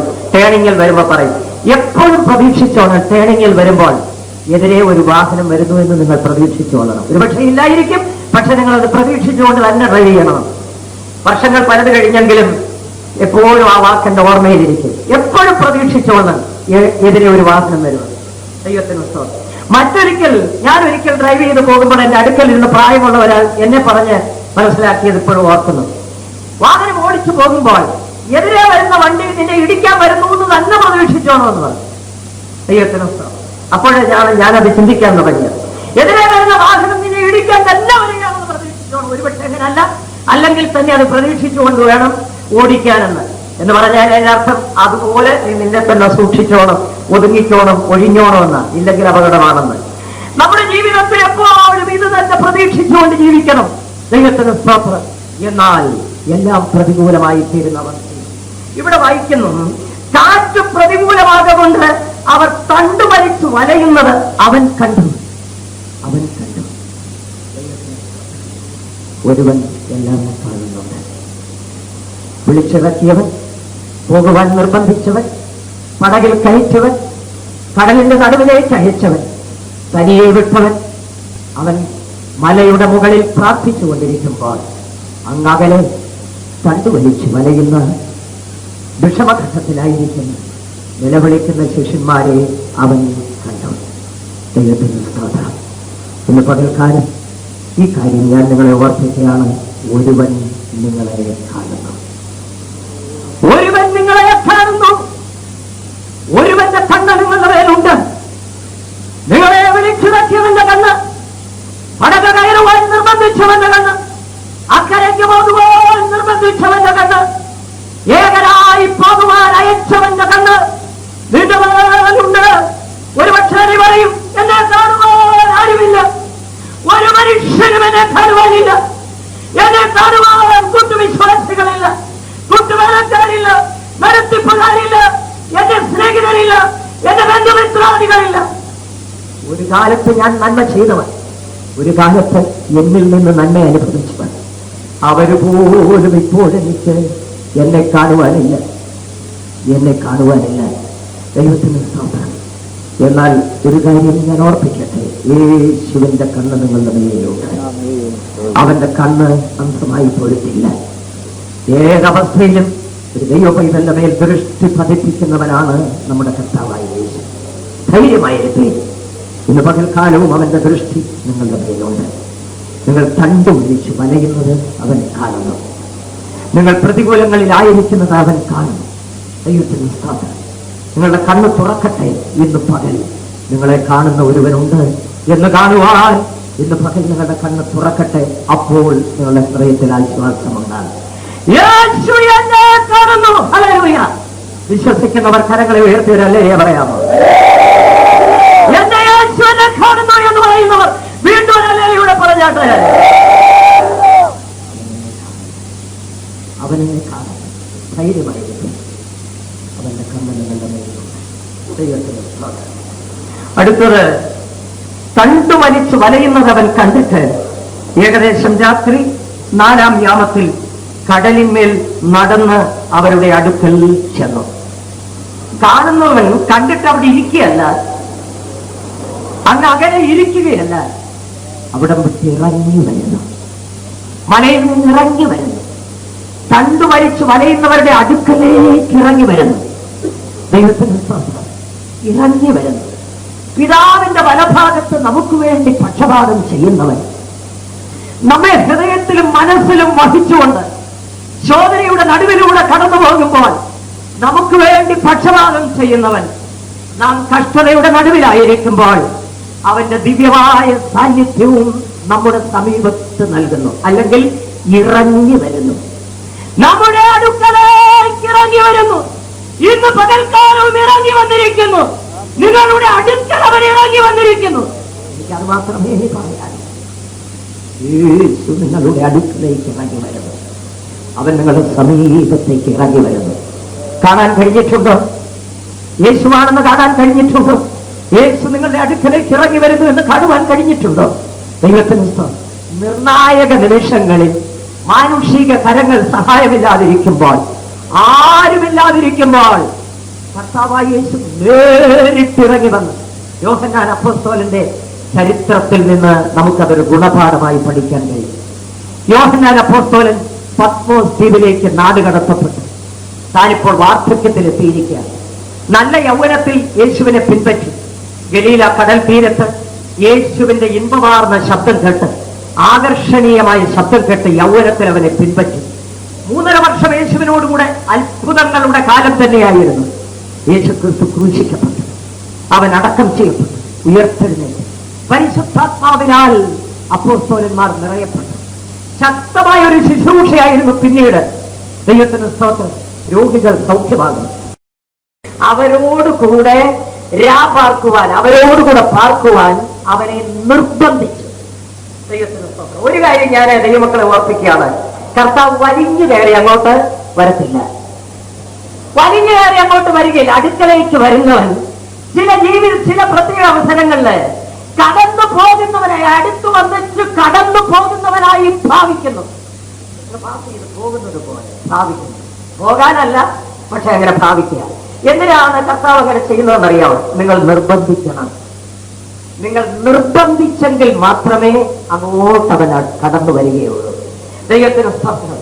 ഒരിക്കൽ യേശു ശിഷ്യന്മാരോടുകൂടെ പടകിൽ യാത്ര ചെയ്യുമ്പോൾ ശക്തമായ കാറ്റും നിമിത്തമായിട്ട് അത് മുങ്ങുവാൻ തുടങ്ങുമ്പോൾ അവൻ പടകിൽ തലയണ വെച്ച് കിടന്ന് ഉറങ്ങുകയായിരുന്നു. ദൈവത്തിന് സ്തോത്രം. ശക്തമായ കാറ്റ്, പടക് മുങ്ങാൻ തുടങ്ങുന്നു. യേശു ഉറങ്ങിപ്പോയി. അതൊക്കെ വായിക്കുമ്പോൾ എന്നെ ചിന്തിപ്പിക്കാറുണ്ട്. ഇത്ര ശക്തമായ കാറ്റിന്റെ നടുവിൽ ഉറങ്ങാൻ സാധിക്കുമോ? അവൻ ഉറങ്ങുകയായിരുന്നു. ശിഷ്യന്മാർ വന്നവനെ ഉണർത്തി. അവരെ ഉണർത്തി. എന്നിട്ട് പറയാണ്, നാഥ, ഞങ്ങൾ നശിച്ചു പോകുന്നതിൽ നിനക്ക് വിചാരമില്ലേ? ദൈവത്തിന് സ്തോത്രം. ഉണർത്തി. ഇന്ന് പകൽക്കാലം കർത്താവ് കടന്നു പോകുന്ന അടുക്കലേക്ക് വന്നിട്ട് കടന്നു പോകുന്നവനായി ഒരുപക്ഷെ ഭാവിക്കും. ദൈവത്തിന് സ്തോത്രം. എന്തിനു വേണ്ടിയാണെന്നറിയാമോ? നിങ്ങൾ അവനെ നിർബന്ധിക്കുവാൻ. കർത്താവേ, നീ എന്നോട് കൂടെ വരണം, നീ എന്നോട് കൂടെ വരണം, ഇന്ന് എന്നോട് കൂടെ പാർക്കണം, എന്റെ ഭവനത്തിൽ നീ എന്നോട് കൂടെ ഉണ്ടായിരിക്കണം എന്ന് നിർബന്ധിച്ചാൽ യേശു നിങ്ങളോട് കൂടെ ഉണ്ടായിരിക്കും. ദൈവത്തിന് സ്തോത്രം. നിർബന്ധിക്കണം നിങ്ങളോട് കൂടെ ഇരിപ്പാൻ, നിങ്ങളുടെ ഭവനത്തിൽ വസിക്കുവാൻ, നിങ്ങളുടെ ജീവിതത്തിന്റെ എല്ലാ വഴികളിലും യേശു നിങ്ങളോട് കൂടെ ഇരിക്കുവാൻ നിങ്ങൾ യേശുവിനെ നിർബന്ധിക്കണം എന്ന് പറഞ്ഞാൽ അതിന്റെ അർത്ഥം യേശുവിന്റെ സാന്നിധ്യത്തെ നിങ്ങളുടെ ജീവിതത്തിൽ, നിങ്ങളുടെ കുടുംബത്തിൽ, നിങ്ങളുടെ ജോലി സ്ഥലങ്ങളിൽ നിങ്ങൾ യേശുവിന്റെ സാന്നിധ്യത്തെ ക്ഷണിച്ചു വരുത്തി നഷ്ടപ്പെടുത്താതെ സൂക്ഷിച്ചു കൊള്ളണമെന്ന്. നിങ്ങളുടെ വ്യക്തി ജീവിതത്തിൽ യേശുവിന്റെ സാന്നിധ്യം നഷ്ടപ്പെട്ടു പോകാതെ നിങ്ങൾ സൂക്ഷിക്കണം. യേശുവിന്റെ സാന്നിധ്യം നഷ്ടപ്പെട്ടു പോകാം. എപ്പോഴും ഓർക്കണം, യേശു ജീവിതത്തിലുണ്ടോ? എന്നോട് കൂടെ യേശു ഉണ്ടോ? എന്റെ ജീവിതത്തിൽ യേശു ഉണ്ടോ? എന്നാൽ പല ദൈവമക്കളെ സംബന്ധിച്ചും രക്ഷിക്കപ്പെട്ടു, സ്നാനപ്പെട്ടു, അഭിഷേകം പ്രാപിച്ചു, അന്യഭാഷ പറയുന്നു, പാട്ടുണ്ട്, പ്രാർത്ഥനയുണ്ട്, സാക്ഷ്യമുണ്ട്, ആരാധനയുണ്ട്, തിരുവത്താരമുണ്ട്, 35 വർഷത്തെ പഴക്കവും. പക്ഷേ ജീവിതത്തിൽ യേശുവിന്റെ സാന്നിധ്യമില്ല. ദൈവത്തിന് യേശുവിന്റെ സാന്നിധ്യം ജീവിതത്തിലില്ല. യേശുവിന്റെ സാന്നിധ്യം ജീവിതത്തിൽ നഷ്ടപ്പെട്ടു പോയി. എപ്പോഴാണ് നഷ്ടപ്പെട്ടു പോയെന്നറിഞ്ഞു? ഒരിക്കൽ ഒരു സഹോദരൻ പറഞ്ഞത് ഇപ്പോഴും ഓർക്കുന്നു. താൻ ഇങ്ങനെയാ പറഞ്ഞു. ഒരിക്കൽ ഒരു വീട്ടിൽ, ഒരു വിശ്വാസിയുടെ വീട്ടിൽ ഒരു വീട്ടു പ്രാർത്ഥന നടന്നുകൊണ്ടിരിക്കുമ്പോൾ പ്രവചനം തനിക്കുണ്ടായി. നീ 14 വർഷം പുറകിലേക്ക് തിരിഞ്ഞു പോയി മാനസാന്തരപ്പെടണം, 14 വർഷം പുറകിലേക്ക് തിരിഞ്ഞു പോയി മാനസാന്തരപ്പെടണം എന്ന്. അതിന്റെ കാര്യം എന്താണ്? ആ പ്രവചനം ഉണ്ടായപ്പോഴാണ് താൻ ചിന്തിച്ചത്. താൻ പുറകിലേക്ക് തിരിഞ്ഞു നോക്കി 14 വർഷത്തിന് മുൻപ് തന്റെ ജീവിതത്തിൽ ഉണ്ടായ ഒരു വീഴ്ച, അന്ന് യേശുവിന്റെ സാന്നിധ്യം തനിക്ക് നഷ്ടപ്പെട്ടതായിരുന്നു.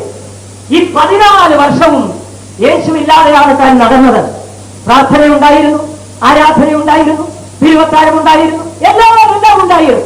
പക്ഷേ യേശുവില്ലായിരുന്നു. അതുകൊണ്ടാണ് പരിശുദ്ധാത്മാവ് പറഞ്ഞത്, നീ പുറകോട്ട് തിരിഞ്ഞു നോക്ക്, 14 വർഷം പുറകിലേക്ക് നോക്ക്. അവിടെ വെച്ച് യേശു നിനക്ക് നഷ്ടമായതാണ്. ദൈവത്തിന് സ്തോത്രം. അന്ന് ജീവിതത്തിൽ സംഭവിച്ച ഒരു പാപം നിമിത്തം, ഒരു തെറ്റ് നിമിത്തം, ഒരു വീഴ്ച നിമിത്തം യേശുവിന്റെ സാന്നിധ്യം നഷ്ടപ്പെട്ടു പോയി.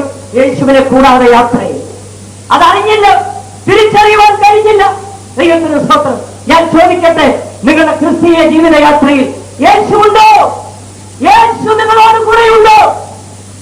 യേശു ഇല്ല എന്ന് തോന്നുന്നെങ്കിൽ പുറകോട്ടൊന്ന് ഇറങ്ങിപ്പോണം.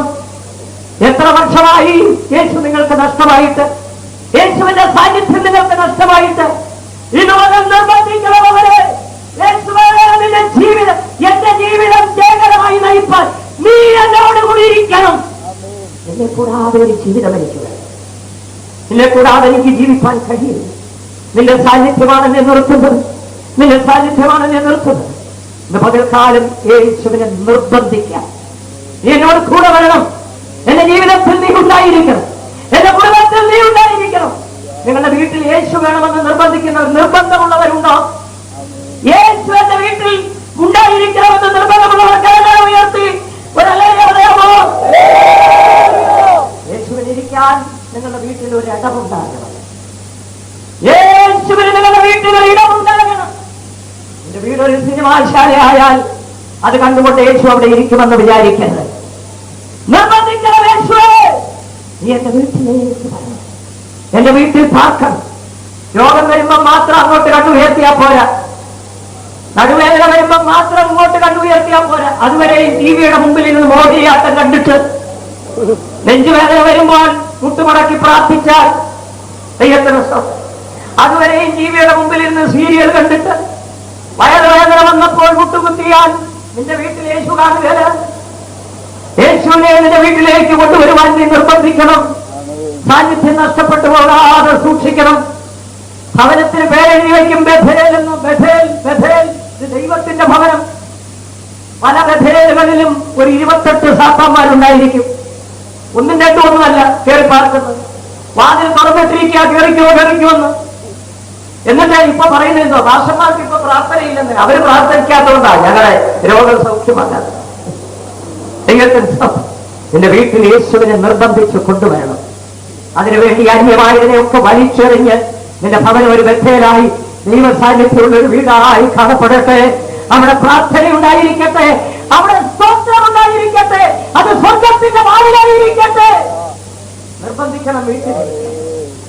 ആവശ്യം വരുമ്പം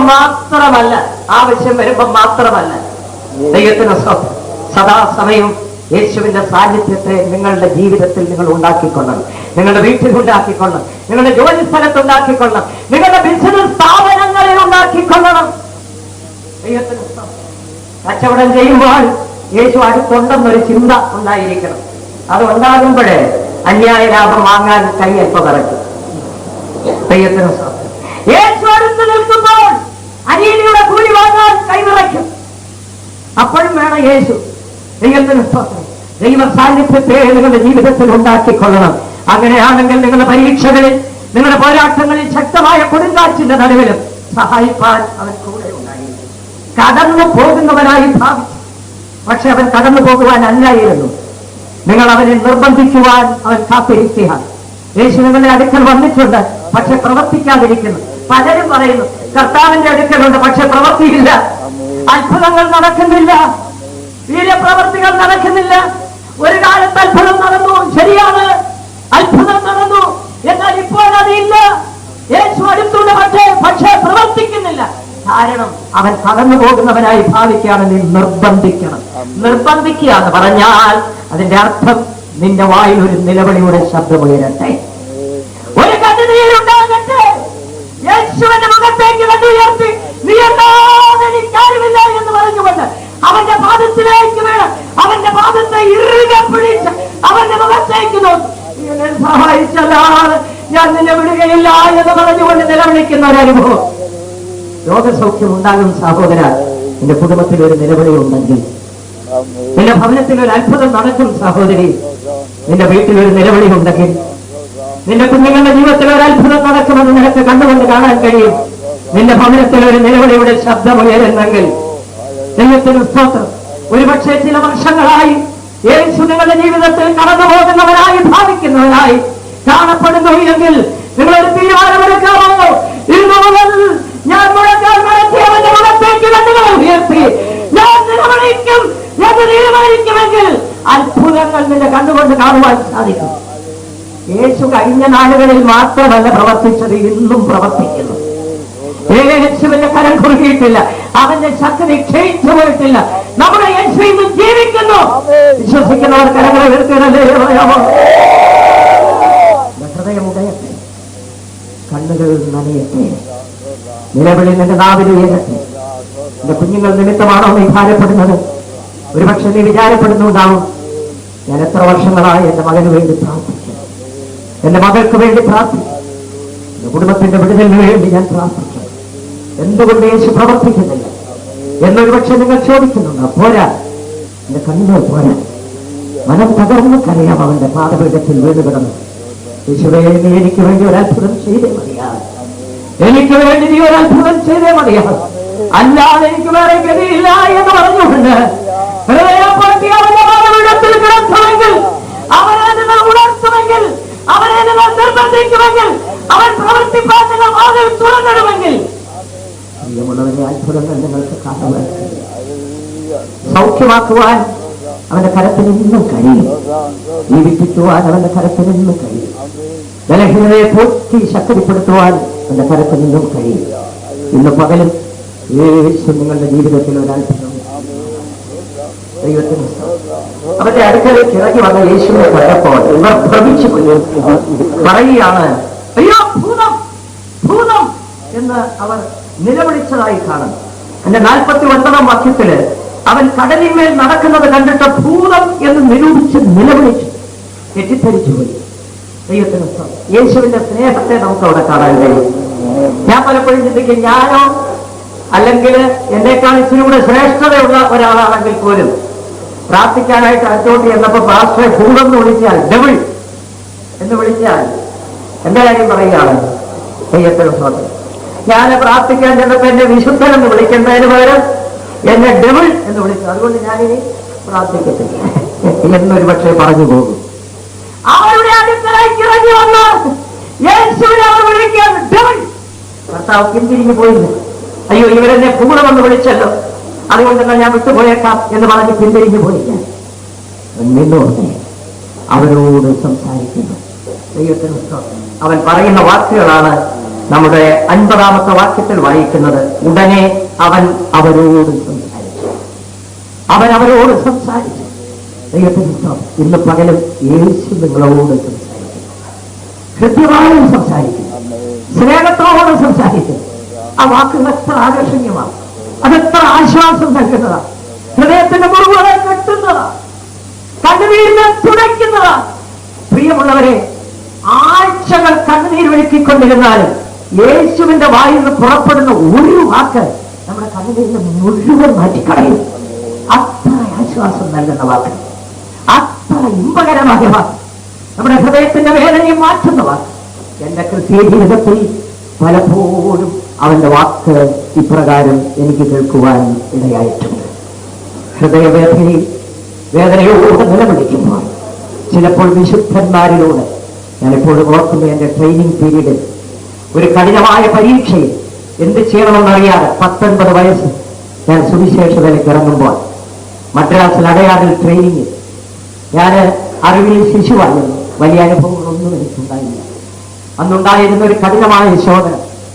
ഒരു നിമിഷം ജീവിക്കാമെന്നോ മുൻപോട്ട് പോകാമെന്നോ ചിന്തിക്കാൻ നിവൃത്തിയില്ലാത്തവർ എന്ത് ചെയ്യണമെന്ന് എനിക്ക് അറിഞ്ഞുകൂടെ.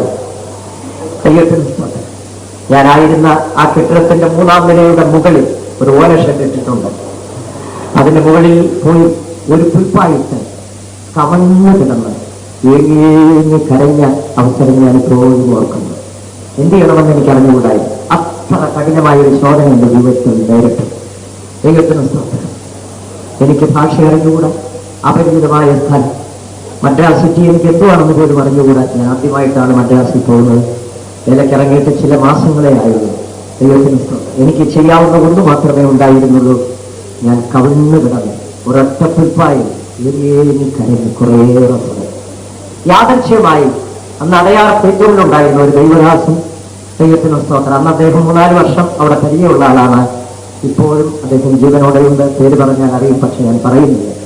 എന്റെ അടുക്കലേക്ക് യാദൃശ്യമായി മുകളിൽ കയറി വന്നപ്പോൾ ഞാനിങ്ങനെ കവിഞ്ഞു കിടന്ന് കരയുന്നതായിട്ടാണ് കണ്ടത്. താൻ എന്റെ അടുക്കൽ വന്നിരുന്നു. എന്നെ പതിയെ തട്ടിയിട്ട് ഞാൻ തല ഉയർത്തി നോക്കി. നീ എന്താ കരയുന്നതെന്ന് ചോദിച്ചു. ഞാൻ പിന്നെയും പൊട്ടിക്കരഞ്ഞു. ദൈവത്തിന് സ്തോത്രം. അദ്ദേഹം ഒരു വാക്യം എന്നെ വായിച്ചു കേൾപ്പിച്ചു. യാതൊരു കഷ്ടത്തിലുമുള്ളവരെ ആശ്വസിപ്പിക്കുവാൻ നിങ്ങൾ പ്രാപ്തരാകേണ്ടതിന് നിങ്ങളുടെ കഷ്ടത്തിൽ അവൻ നിങ്ങളെ ആശ്വസിപ്പിക്കുന്നു എന്ന് കോരിന്ത്യൻ ലേഖനത്തിൽ അപ്പോസ്തലനായ പൗലോസ് പറഞ്ഞ വാക്ക്. ദൈവത്തിന് സ്തോത്രം. ഇപ്പോൾ 22 വർഷമായി ഈ സംഭവം നടന്നിട്ട്, എങ്കിലും ഇപ്പോഴും ആ വാക്കുകൾ എൻ്റെ ഹൃദയത്തിൽ മുഴങ്ങുന്നു. ദൈവത്തിന് സ്തോത്രം. എനിക്ക് നന്നായി മനസ്സിലായി, ആ ദൈവത്തിൻ്റെ ദാസനെ ദൈവമാണ് അവിടേക്ക് അയച്ചത്. ആ ഒരു വാക്യം എൻ്റെ ഹൃദയത്തിൻ്റെ വേദനയെ അകറ്റി, എൻ്റെ കണ്ണുനീരിനെ തുണിച്ചു. എനിക്കൊരു വലിയ ധൈര്യമുണ്ടായി. ഞാൻ എഴുന്നേറ്റിരുന്നു. എൻ്റെ കരച്ചിൽ നിർത്തി ചില വാക്കുകൾ പറഞ്ഞ് എനിക്ക് വേണ്ടി പ്രാർത്ഥിച്ചു. ദൈവത്തിന് എന്നെ നിർത്തി, എന്നെ വിശ്വാസത്തിൽ നിർത്തി. നിങ്ങളുടെ ജീവിതത്തിൽ യേശുവിന്റെ ശബ്ദം നിങ്ങൾക്ക് കേൾക്കാൻ കഴിയുകയുമുണ്ട്. അവൻ സംസാരിക്കുന്നു. നിങ്ങളുടെ രോഗത്തിന്റെ നടുവിൽ അവൻ നിങ്ങളോട് സംസാരിക്കും. നിങ്ങളുടെ പരീക്ഷകളുടെ നടുവിൽ അവൻ നിങ്ങളോട് സംസാരിക്കും. ദൈവത്തിന്റെ സ്നേഹത്തോട് സംസാരിക്കും. ഇപ്പോൾ ഇവൻ ശിഷ്യന്മാരോട് സംസാരിക്കും. എല്ലാവരും അവനെ കണ്ട് ഭ്രമിച്ചിരുന്നു. അവനവരോട് സംസാരിക്കും. അവന് പറയാനുള്ളത് എന്താണെന്നറിയോ? ധൈര്യപ്പെടുക. ആദ്യമായി പറഞ്ഞത് ധൈര്യപ്പെടുക. ദൈവത്തിന് സ്തോത്രം. രണ്ടാമത് ഞാൻ തന്നെ ആകുന്നു. മൂന്നാമത് ഭയപ്പെടേണ്ട. ഇന്ന് പകലും യേശു നിങ്ങളോട് സംസാരിക്കണം. ഈ വാക്കുകൾ എന്റേതല്ല, ഇതിന്റെ മധ്യയിരിക്കുന്ന ഒരു ചിലരോട്, ഞാൻ ഈ പറഞ്ഞ നിലവാരത്തിലൂടെ കടന്നു പോകുന്ന ചില വ്യക്തികളുണ്ട്. എനിക്കറിഞ്ഞുകൂടാ അവരാരാണെന്ന്. അതുകൊണ്ടാണ് പരിശുദ്ധാത്മാവ് ശക്തമായി ഈ വിഷയം നിങ്ങളോട് സംസാരിക്കാൻ എന്നെ ഉണർത്തുമെന്ന് ഞാൻ ചിന്തിക്കുന്നു. യേശു സംസാരിക്കുന്നു. ധൈര്യമായിരിക്കും. ഹല്ലേലൂയ. യേശു സംസാരിക്കുന്നു, ധൈര്യമായിരിപ്പീൻ, ധൈര്യമായിരിപ്പീൻ, ധൈര്യമായിരിപ്പീൻ, ധൈര്യമായിരിപ്പീൻ. പറയുന്നത് കേവലം ഒരു മനുഷ്യനല്ല. മനുഷ്യനായിരുന്നെങ്കിൽ നമുക്ക് ധൈര്യപ്പെടാൻ പറ്റില്ല. പക്ഷെ ഇത് പറയുന്നത് ആരാണെന്ന് അടുത്ത വാക്യത്തിലൂടെ വ്യക്തമാണ്. ഞാനാകുന്നവൻ, ഞാനാകുന്നവൻ. ഹല്ലേലൂയ. യേശു ക്രിസ്തുവിന് മാത്രമേ ആധികാരികമായി ഞാനെന്ന് പ്രസ്താവിപ്പാൻ കഴിഞ്ഞിട്ടുള്ളൂ. ആരാണ് ഈ പറയുന്നതെന്ന് അറിയാമോ? ഞാൻ എന്ന് പറയുന്നവൻ പറയുകയാണ് ധൈര്യമായിരിക്കാൻ. ഈ ഞാൻ എന്ന് പറയുന്നതിൽ എന്താണ് ഇത്ര വലിയ പ്രസക്തി എന്ന് ചോദിക്കാം. സുവിശേഷങ്ങൾ വായിക്കണം. യേശു പറയുകയാണ്, ഞാൻ തന്നെ പുനരുത്ഥാനവും ജീവനുമാകുന്നു. എന്താണ് അതിന്റെ അർത്ഥം? ഞാൻ പുനരുത്ഥാനവും ജീവനും. ദൈവത്തിന് സ്തോത്രം. മരിച്ചു മണ്ണോട് വന്ന് ചേർന്നാൽ ഞാനാകുന്നവൻ അരുളി ചെയ്യുകയാണ്, ഞാൻ പുനരുത്ഥാനവും ജീവനുമാണ്. ഒരിക്കൽ ഞാൻ മടങ്ങി വരും, മധ്യാകാശത്തിലേക്ക് ഇറങ്ങി വരും, എന്റെ വായിൽ നിന്ന് ശബ്ദം പുറപ്പെടും. അന്ന് തന്റെ വിശുദ്ധന്മാരെ ഉയർപ്പിക്കുവാൻ ഞാൻ പുനരുത്ഥാനവും ജീവനുമാണ്. ഹല്ലേലൂയ. പുനരുത്ഥാനവും ജീവനുമായവൻ വിളിച്ചു പറയുന്നു, ഞാനാകുന്നു. ദൈവത്തിന് സ്തോത്രം. അതുകൊണ്ടാണ് 1-ാം നൂറ്റാണ്ടിൽ ദൈവമക്കൾ മരണത്തെ ഭയപ്പെടാഞ്ഞത്. അവർ വെല്ലുവിളിച്ചു, ഹേ മരണമേ നിന്റെ ജയമെവിടെ, ഹേ മരണമേ നിന്റെ വിഷമുള്ളവിടെ. എപ്പോഴാണ് ഇത് വിളിച്ചു പറഞ്ഞെന്നറിയാമോ? ഈ ചുവയിലേക്ക് വലിച്ചെറിയപ്പെട്ടപ്പോൾ, വന്യമൃഗങ്ങൾക്ക് വലിച്ചെറിഞ്ഞു കൊടുത്തപ്പോൾ, കടിച്ചു കീറി പറിച്ചു കീറി തിന്നപ്പോൾ. ദൈവത്തിന് സ്തോത്രം. നീറോ ചക്രവർത്തിയുടെ പൂന്തോട്ടത്തിൽ വെളിച്ചം കാണുവാൻ ഇരുമ്പ് ദണ്ഡകളോട് ചേർത്ത് ബന്ധിച്ച് മെഴുകുതിരി ഉരുക്കി ഒഴിച്ച് ഇവരോട് കത്തിച്ച സമയത്തും അവർ ഉച്ചത്തിൽ വിളിച്ചു പറഞ്ഞു, ഹേ മരണമേ നിന്റെ ജയമെവിടെ. അങ്ങനെ പറയാൻ കാരണം ഒരുവനിൽ അവർ വിശ്വാസമർപ്പിച്ചിരുന്നു. ആരിൽ? പുനരുത്ഥാനവും ജീവനുമായ ഞാനെന്ന് അരുളി ചെയ്തവനിൽ അവരുടെ വിശ്വാസമർപ്പിച്ചത് കൊണ്ട് അവർക്ക് ധൈര്യപ്പെടുവാൻ സാധിച്ചു. പുനരുത്ഥാനവും ജീവനുമായവൻ പറയുന്നു, ഞാനാകുന്നു. ഹല്ലേലൂയ. അടുത്തതായി പറയുന്നു, ഞാൻ നല്ല ഇടയൻ. നല്ല ഇടയനാടുകൾക്ക് വേണ്ടി ജീവനെ കൊടുക്കുന്നു, ഇടയനാടുകളെ തോളിലെടുക്കുന്നു. ദൈവത്തിന് സ്തോത്രം. ഈ ഇടയനാണ് വിളിച്ചു പറയുന്നത്, ഞാനാകുന്നു. ഇടയന്മാർ തന്നെ പലരുണ്ട്, പല വിധത്തിലുള്ളത്. കൂലിക്കാരുണ്ട്, അവർക്ക് കൂലി മേടിച്ചുകൊണ്ട് പോകണം. രാവിലെ മുതൽ വൈകുന്നത് വരെ മേയിച്ചാൽ കൂലി കിട്ടും, കൂലി മേടിച്ചുകൊണ്ട് പോകണം. ദൈവത്തിന് സ്തോത്രം. മറ്റൊരു കൂട്ടരുണ്ട്, അവർ ആടുകളെ പാട്ടത്തിനെടുത്ത് 100 എണ്ണത്തിനെ എടുത്താൽ അതിനെ മേയിച്ച് പാല് കറന്നിട്ട് കാലാവധി കഴിയുമ്പോൾ 100 എണ്ണത്തെ എണ്ണി ഏൽപ്പിച്ചു കൊടുക്കണം. അവർക്കും വ്യത്യാസമുണ്ട്. എന്നാൽ ദൈവത്തിന് സ്വന്തം വില കൊടുത്ത് വിലയ്ക്ക് വാങ്ങുന്ന ആടുകളെ മേയ്ക്കുന്ന ഇടയനോ ഓരോ ആടുകളുടെ മേലും ദൃഷ്ടി വെച്ച് മുടന്തുള്ളതിനെ കുഞ്ഞാടുകളെ തോളിലെടുത്ത് നടക്കുന്ന നല്ല ഇടയൻ ഞാനാകുന്നു. ഞാൻ നല്ല ഇടയൻ, ഞാൻ തന്നെ വഴിയും സത്യവും ജീവനുമായവൻ, ഞാൻ ജീവന്റെ അപ്പം എന്ന് അരുളി ചെയ്തവൻ പറയുകയാണ്, ധൈര്യപ്പെടുവീൻ, ഞാനാകുന്നു. ഹല്ലേലൂയ. ധൈര്യപ്പെടുവീൻ, ഞാനാകുന്നു. അടുത്തതായി പറയും, ഭയപ്പെടേണ്ട, ഭയപ്പെടേണ്ട. അരുളി ചെയ്തവൻ പറയുകയാണ് 51-ാം വാക്യത്തിൽ, അവൻ പടകിൽ കയറി. ആ വാക്യം ഒന്ന് വായിച്ച് ഞാൻ നിർത്തട്ടെ. പിന്നെ അവൻ അവരുടെ അടുക്കൽ ചെന്നു, പടകിൽ കയറി. കാറ്റ് കാറ്റമർന്നു. ഇന്ന് പകൽ നിങ്ങളുടെ ജീവിതത്തിൽ അത് സംഭവിക്കാൻ പോകില്ല. കണ്ണുകളെ അടയ്ക്കാൻ യേശു നിങ്ങളുടെ ജീവിതത്തിൽ ഒരു അത്ഭുതം ചെയ്യുമെന്ന് ഞാൻ പ്രതീക്ഷിക്കും. Hallelujah, hallelujah. മുടക്കാൻ നടക്കാം. കുറിവാക്യം നിങ്ങളുടെ ഓർമ്മയിൽ വരട്ടെ. അവൻ അവരുടെ അടുക്കലേക്ക് ചെന്നു, പകലിൽ കയറി. കാറ്റമർന്നു. ഇന്ന് പകലെ യേശു നിങ്ങളുടെ അടുക്കലേക്ക് നമുക്ക് ഉറക്ക വിളിക്കാം. യേശുവിനെ നോക്കി നിലവിളിക്കാം. ജീവിതത്തിലെ പാപങ്ങളെ ഏറ്റുപറഞ്ഞുപേക്ഷിച്ച് പിന്മാറ്റങ്ങളെ വിട്ടുപിടിച്ച് യേശുവിന്റെ അടുക്കലേക്ക് കടന്നു വന്ന് അവരെ നോക്കി നിലവിളിക്കാൻ. ഒരുപക്ഷെ നിങ്ങൾ കടലിന്റെ നടുവിലായിരിക്കാം, കാറ്റ് പ്രതികൂലമായിരിക്കാം, ശക്തമായ തിരമാലകൾ, ഉയർന്നു വന്നുന്ന തിരമാലകൾ, വീശിയടിക്കുന്ന കൊടുങ്കാറ്റ്, പടകുകളെ നീ മറിയുന്നു. അടുത്ത നിമിഷം ജീവിപ്പാൻ കഴിയുമോ എന്ന പ്രതീക്ഷയില്ലാത്ത നിലവാരം. ആരും സഹായമില്ല, എല്ലാവരും കൈവിടപ്പെട്ടു. തകർന്ന ഹൃദയം, കണ്ണുനീരുകൾ മാത്രം. ഹല്ലേലൂയ, ആമേൻ, ഹല്ലേലൂയ. ഇന്ന് പകൽ നിങ്ങൾ യേശുവിന്റെ സാന്നിധ്യം അനുഭവിക്കാൻ പോവുകയാണ്. യേശുവിന്റെ സാന്നിധ്യം നിങ്ങൾ അനുഭവിക്കാൻ പോവുക. അവൻ നിങ്ങളുടെ അടുക്കലേക്ക് കടന്നു വരുന്നു സഹോദര. അവൻ നിങ്ങളുടെ അടുക്കലേക്ക് കടന്നു വരുന്നു സഹോദരി. അവൻ നിങ്ങളുടെ പടകിൽ കയറുവാൻ പോവുക. അവൻ പടകിൽ കയറി. ഹല്ലേലൂയ. അവൻ പടകിൽ കയറി കാറ്റമർന്നു. സ്തോത്രം. ഇന്ന് പകൽ ഒരു അത്ഭുതം നിങ്ങളുടെ ജീവിതത്തിൽ നടക്കും. തീർച്ചയായും നടക്കും. നിങ്ങളുടെ ജീവിതത്തിൽ അത് സംഭവിക്കും. കാരണം യേശു ജീവിക്കുന്നു. ഞങ്ങൾ പ്രസംഗിക്കുന്നത് ജീവിക്കുന്ന യേശുവിനെയാണ്. അന്ന് അത്ഭുതങ്ങൾ ചെയ്യുന്ന യേശുവിനെ 2000 ആണ്ടുകൾക്ക് മുൻപ് ഈ ഭൂമിയിൽ പ്രത്യക്ഷമായ അത്ഭുതങ്ങൾ ചെയ്ത യേശുവിനെ ഇന്നും നാം പ്രസംഗിക്കുന്ന. കാരണം അവൻ ജീവിക്കുന്നു. Hallelujah, hallelujah, hallelujah, hallelujah, hallelujah. അവൻ നമ്മുടെ പടകിലേക്ക് കയറട്ടെ. കാറ്റ് അമരട്ടെ. ഒരു ശാന്തതയുണ്ടാകട്ടെ. ശുഭതുറമുഖത്തെന്തോളം യാത്ര ചെയ്യുവാൻ, ലക്ഷ്യസ്ഥാനത്തെന്തോളം യാത്ര ചെയ്യുവാൻ, ലക്ഷ്യസ്ഥാനത്തെന്തോളം യാത്ര ചെയ്യുവാൻ യേശു നിങ്ങളുടെ അടുത്തുണ്ട്. അവൻ നിങ്ങളുടെ കണ്ണുനീർ തുടയ്ക്കും. ഹൃദയത്തിന്റെ വ്യഥകളെ മാറ്റി ആശ്വാസം നൽകും, സമാധാനം നൽകും, സൗഖ്യം നൽകും. Hallelujah, hallelujah, hallelujah, hallelujah. 2 നിമിഷം നമുക്ക് ദൈവത്തിലേക്ക് കണ്ണുകളെ യേശുവിന്റെ മുഖത്തിന് ഹൃദയം പകരട്ടെ, കണ്ണുകൾ നനയട്ടെ. Hallelujah, hallelujah, hallelujah, hallelujah. ഹൃദയങ്ങൾക്ക് ആശ്വാസമുണ്ടാകട്ടെ, ഹൃദയങ്ങൾക്ക് സമാധാനമുണ്ടാകട്ടെ. വിശ്വാസത്തിൽ ജനം ഉറക്കട്ടെ. അത്ഭുതങ്ങൾ നമ്മുടെ മധ്യയിൽ നടക്കട്ടെ. ദൈവശക്തി വെളിപ്പെടട്ടെ. എല്ലാ പ്രതികൂല കാറ്റുകളും അമരുവാനിടയാകട്ടെ. എല്ലാ തിരമാലകളും ശാന്തമായി തീരട്ടെ. നമുക്ക് അങ്ങനെ പോയി ചേരണം. നമുക്ക് അങ്ങനെ പോയി ചേരണം. ലക്ഷ്യസ്ഥാനത്ത് മനക്ലേശതരംഗങ്ങളാൽ